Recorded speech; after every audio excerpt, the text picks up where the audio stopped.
mirip dengan orang-orang Islam, mengangkat tangan gitu kan, kemudian mereka bilang amin dan lain sebagainya. Itu betul, Sob.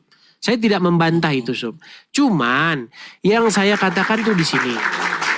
Nah, makanya tadi saya bilang, Sob, kekristenan Tuhan Yesus datang itu makanya dia merombak segala kebiasaan-kebiasaan ataupun ritual-ritualisme buatan orang-orang ahli-ahli Taurat dan orang-orang Farisi seperti itu. Jadi begini, Sob. Sebenarnya, Sob, esensinya itu apa sih? Esensi daripada menyembah itu apa? Menyembah itu kan sebenarnya bentuk penaklukan diri. Kalau kita bicara fisiknya, badannya, itu adalah seperti ini, Sob. Maaf, saya kurang gambarnya, kurang ini. Saya gambarnya kurang bagus. Lihat nih gambaran saya ini kayak begini. Ketika orang menyembah, berarti dia itu menundukkan badannya bahkan sampai ke arah tanah. Ya, dengan mukanya sampai ke arah tanah. Maknanya itu apa, Sob? Maknanya bahwa dia itu memberitahu kepada yang disembahnya bahwa dia menyerahkan dirinya. Submission. Kalau Anda nonton tinju UFC itu ya. Submission itu kalau Anda udah takluk itu ya, ditakluk, Anda dikunci, udah nggak bisa ngapa-ngapain. Nah, sebenarnya intinya itu, Sob. Nah, tetapi apakah gunanya gerakan-gerakan badan seperti ini? Apa artinya Anda menundukkan diri tetapi Anda mencuri? Apa gunanya Anda membungkuk-bungkukkan diri tetapi Anda maling susu di Indomaret? Tenang, Sob, tenang. Tenang, Sob, tenang. Saya mau menjawab, Sob. Aduh, tenang, Sob, tenang ya. Tadi Ucup ngomong, saya diam. Boleh saya bicara, Sob? Boleh? Ya iya, jawabannya mana gitu loh. Jawabannya, di dalam agama Kristen, Sob, ibadah yang sejati itu bukan ritual-ritual gerakan badan. Seperti yang di Nehemia tadi. Yang di Nehemia tadi itu adalah perlakuan orang-orang, gerakan badan orang-orang yang melakukan penyembahan. Mereka mengangkat tangan, seperti yang saya kasih gambar tadi, seperti orang Islam, lalu membungkukkan mukanya sampai ke tanah. Saya tidak membantah itu, Sob. Saya setuju. Tetapi Tuhan Yesus datang. Tuhan Yesus datang. Apa? Tuhan Yesus mengatakan bahwa jubah-jubah panjang, suka membengkokkan badannya dan lain sebagainya. Apa gunanya itu semua? Kalau seseorang itu tidak melakukan perintah-perintahnya yang lebih spesifik. Contoh, tidak mencuri, tidak bersaksi dusta, dan lain sebagainya. Makanya tadi saya bilang begini, Sob. Buat apa ke gereja kalau maling susu? Betul, yang kamu bilang betul, Sob. Buat apa? Habis ke gereja, ke Indomaret, maling susu. Betul. Nah, sekarang, Sob, makanya, Sob, nggak ada gunanya, Sob, semua ritual-ritual hari Minggu ke gereja, hari Minggu bungkuin badan, sujud mukanya sampai ke tanah. Nggak ada gunanya ketika perintah Tuhan tuh jangan mencuri dilanggar. Tetapi di dalam agama Islam jangan salah, Sob. Di dalam agama Islam boleh berzina, boleh mencuri, tetap masuk surga. Yang penting nyembah Allah. Betul. Betul, Sob? Sebentar, saya konfirmasi. Pernah ada gitu. Makanya sholat itu bukan dari Yahudi atau Selota. Mungkin ada kemiripan. Cuma ada aturan dalam sholat kan kayak gitu. Terus yang ini yang terakhir, kata kamu setelah sholat lalu ya nanti ya ke Indomaret, habis itu ngambil kan gitu. Kita tidak berbicara tentang kelakuan umatnya. Yang kita bicarakan ini masalah ritual penyembahan kepada Tuhan. Kalaunya para nabi mengajarkan kepada kita ya dari dulu bahwa menyembah Tuhan yang benar itu sujud ke tanah dahinya, mukanya sujud ke tanah, maka kamu harus lakukan. Kenapa Kristen tidak gitu? Coba kalau kita lihat ya di kitab Perjanjian Lama, sedikit lagi. Perjanjian Lama banyak tuh para nabi mengajarkan cara penyembahan Tuhan. Abraham sujud, terus Ezra sujud, Daud sujud. Bahkan Yesus pun preskuneo, dia sujud. Baik. Kenapa kau Jawab tidak ya. ikut Yesus gitu? Tidak ikut Yesus untuk sujud. Kenapa kau malah jingkrak-jingkrak, joget-joget, main musik di gereja? Kau ini ajaran siapa? Baik. Ajaran Nabi atau ajaran setan gitu? Baik. Boleh saya jawab Sob? Udah selesai? Iya, makanya ikutilah ajaran para nabi, jangan ngikutin setan. Nah, silakan. Baik, saya jawab ya. Pertanyaan yang berasal daripada orang-orang Islam ya. Nggak apa-apa. Begini Sob. Tadi saya sudah menjelaskan kepada kamu Sob. Gini Sob. Yang lebih penting itu adalah esensi bukan bungkus. Coba itu harus Anda paham dulu. Saya kasih contoh Sob. Kalau kamu membeli ikan di pasar, ikan itu ditaruh di plastik. Ya. Mana yang lebih penting? Isinya yang di dalam plastik itu atau bungkusnya? Pasti lebih penting adalah isinya. Bungkusnya pasti kita buang. Nah, sekarang begini Sob. Saya tidak pernah mengatakan bahwa orang Kristen dilarang sujud. Enggak. Ada orang-orang Kristen tertentu Sob yang masih melakukan ritual-ritual tertentu. Contoh, Kristen Ortodoks ya, kalau kamu belajar sama seperti Pak Bambang Nursena dan lain-lain, mereka Kristen-Kristen dari ritus Timur Ortodoks. Mereka pun melakukan yang namanya seperti itu, selota dilakukan.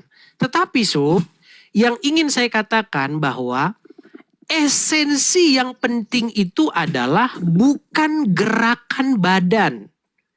Kalau misalnya kamu mengatakan para nabi, bahkan Tuhan Yesus sendiri itu melakukan gerakan badan. Betul, Sob. Betul. Betul sekali, Sob. Tetapi esensinya bukanlah gerakan badan. Esensinya adalah melakukan perintah-perintahnya yang konkret itu. Contoh, Sob. Saya mau tanya sama kamu, Sob. Manakah lebih penting, Sob? Ya, mana lebih penting? Membungkukkan diri, sujud sampai keningnya sampai ke tanah, atau jangan mencuri? Menurut Anda mana yang lebih penting? Lebih penting sujud kepada Tuhan. Nah, makanya saya bilang begini, Sob. Lebih Makanya, penting itu. tenang, ini masih waktu saya, nanti gantian. Makanya Sob, apalah gunanya Sob Anda bentur-benturin jidat ini, ya, Anda sujud sampai ke tanah. Selepas dari Anda sujud, setelah Anda mengangkat kepala, langsung Anda berangkat ke Indomaret. Kira-kira susu mana yang mau saya maling? Jadi Sob, makanya saya tadi sudah bilang Sob, makna, apa sih makna kita itu menundukkan diri kepada Tuhan sampai buat badan kita ini sujud? Maknanya kita itu, ya Tuhan, aku takluk kepadamu. Itu artinya Sob. Kalau kita takluk kepada Dia, ya Tuhan, aku takluk kepadamu. Bagaimana mungkin dua Bagaimana mungkin dua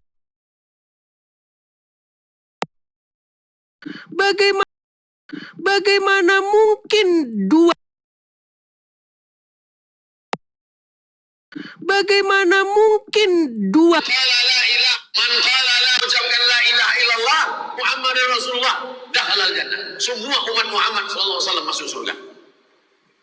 Nabi yang mengatakan, datang sahabat bertanya, wa in zana wa in saraq, bagaimana kalau dia berzina? Bagaimana kalau dia mencuri? Kata Nabi, wa in zana wa in saraq, dia berzina, dia mencuri, tetap masuk surga. Berzina, pencuri, masuk surga. Berzina, mencuri, masuk surga. Sekarang begini Sob, bagaimana mungkin Allah menjadi Tuhannya dia? Bagaimana mungkin dia submission, dia takluk kepada Allah. Di detik yang sama dia berzina, dia mencuri. Seseorang yang berzina, sedikit Sob. Seseorang yang berzina, seseorang yang mencuri, di saat itu berlangsung adalah di saat dia sedang menaklukkan diri kepada iblis. Contoh, saya Edis TV. Saya nyuri, saya berzina. Pada waktu saya mencuri itu, pada waktu saya berzina itu, Yesus bagi saya bukan Tuhan. Kalau Yesus bagi saya Tuhan, dia memerintah saya.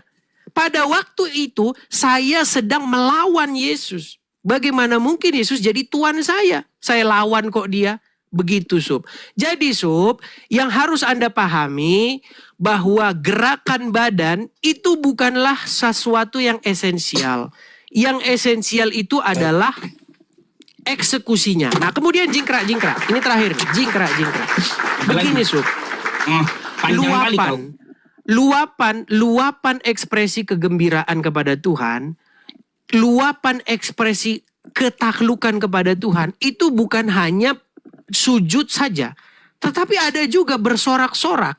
Dikatakan di dalam Alkitab mereka memukul gendang, memukul rebana, mereka memetik-metik kecapi untuk memuji Tuhan.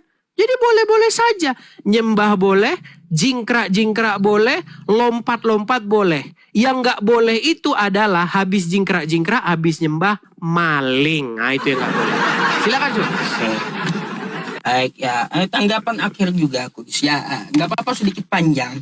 Yang pertama, kamu buat apa ya dituliskan di kitabmu ini ya tentang masalah ritual yang diajarkan para nabi. Kalau kamu tidak mengerjakannya, buang aja kitabmu ini ke tong sampah gitu.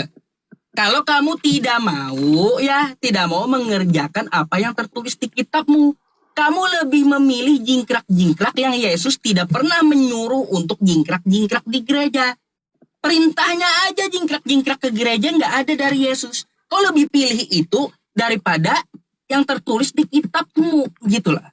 Buang aja udah, ini fungsinya apa kalau tertulis tapi tidak dikerjakan? Buang ke tong sampah. Kan gitu. Terus Dis ya, aku mau menanggapi tipis-tipis aja biar cepat juga karena aku mau ini tidur habis ini, tapi mungkin aku lab dulu habis ini. Mau meninggal itu. Ya, ada yang ku jelaskan sama penonton nanti. Tausiah sedikit. Terus ya Dis ya, tentang masalah hadis tadi ya, udah ku bilang itu adalah perbandingan dosa gitu. Perbandingan dosa. Coba kamu buka hadisnya. Apakah ya, kata Ustadz Abdul Somad tadi itu udah betul. Selama kita tidak menyekutukan Allah ya, kalau ada dosa besar yang dilakukan, maka kita tetap akan mendapat hukuman. Setelah masa hukuman itu selesai, maka Allah akan angkat dia dan dimasukkan ke surga. Man qala la ilaha illallah Muhammadur Rasulullah dakhalal jannah. Betul itu. Ya. Meskipun dia mencuri atau berzina, dia akan tetap dihukum atas pencuriannya, akan tetap dihukum atas perzinaannya, tapi tidak kekal hukumannya. Masa selesai hukumannya habis, dia akan diangkat. Beda dengan yang menyirikkan Allah Subhanahu wa taala. Yang menyirikkan ya itu jadi bahan bakar neraka, gak diangkat-angkat lagi dari neraka. Maka kamu lebih memilih untuk jingkrak-jingkrak. Itu adalah ajaran iblis. Aku bisa tanggapi keras aja gitu. Ajaran seperti itu aja tanggapanku, Dis ya. Mau permisi. Kalaunya kamu, iya aku mau baik. jelaskan sesuatu hal nanti gitu. Baik. Jadi sorry gitu kalau aku agak keras. Tapi kalau bagi saya Sob, yang menyekutukan Tuhan itu adalah yang berzina dan mencuri itu Sob. Begitu. Justru di saat dia berzina mencuri, disitulah dia menyekutukan Tuhan. Dia punya ilah lain begitu. Sedikit lagi nih tanggapanku ya. Karena mencuri di Al-Quran itu dilarang. Quran surah Al-Maidah ayat 38. Kalau mencuri dia mengikuti siapa Sob? Ngikutin setan. Okay. Makanya nih dalilnya. Bukan nih, Allah yang diikuti. Bentar Dis. Wasariqatu faqata'u aydiyahuma. Mencuri itu laki-laki atau perempuan potong kedua tangannya. Terus juga Al-Isra ayat 32, wala taqrabuz zina innahu kana fahishah wa sa'a sabila. Jangan kamu mendekati zina karena itu adalah suatu jalan yang buruk. Ya. Jadi ketika sedikit Sob, mencuri itu ajaran iblis. Sedikit Sob. Paham? Ketika seseorang berzina dan mencuri, dia mengikut setan, betul? Ya, pengikut setan. Oke, dia bukan mengikuti Allah, betul? Enggak. Berarti dia melakukan kesirikan nggak di situ? Karena dia mengikuti selain Allah. Karena dia tidak menuhankan setan.